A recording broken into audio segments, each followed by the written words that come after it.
क्यों भगवान परशुराम ने सभी क्षत्रिय वंशों का 21 बार नाश किया? महिष्मति के सम्राट सहस्त्रार्जुन ने घमंड में आकर अधर्म का मार्ग अपनाया था। भगवान दत्तात्रेय से वरदान में हजारों हाथ प्राप्त करने वाला सहस्त्रार्जुन आर्षि मुनियों पर अत्याचार, पराई स्त्री पर बुरी नजर और धार्मिक ग्रंथों को झूठा बताकर प्रजा को भी कष्ट पहुंचाने लगा। एक बार सहस्त्रार्जुन अपनी सेना के साथ जंगल से होते हुए भगवान परशुराम के पिता जमदग्नि और माता रेणुका के आश्रम पहुंचा।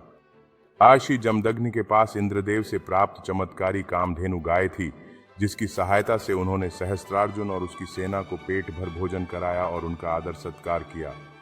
सहस्त्रार्जुन ने आर्षि मुनि से कामधेनु गाय मांगी, परंतु आर्षि जमदग्नि ने उनसे अनुरोध करते हुए कहा कि कामधेनु ही उनके जीवन यापन और पालन पोषण का एक सहारा है।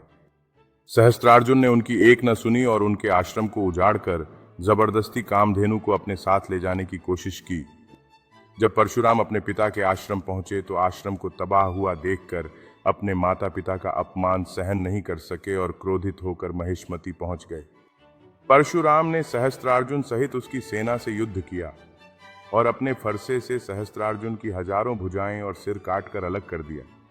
परशुराम के जाते ही सहस्त्रार्जुन के पुत्रों ने और क्षत्रियों की मदद से अपने पिता की मृत्यु का बदला लेने के लिए आर्षि जमदग्नि का सिर काटकर आश्रम के सभी आर्षि मुनियों का भी वध कर दिया। परशुराम की माता रेणुका से यह कष्ट सहन नहीं हुआ और वो अपने पुत्र को रो रो कर पुकारने लगी।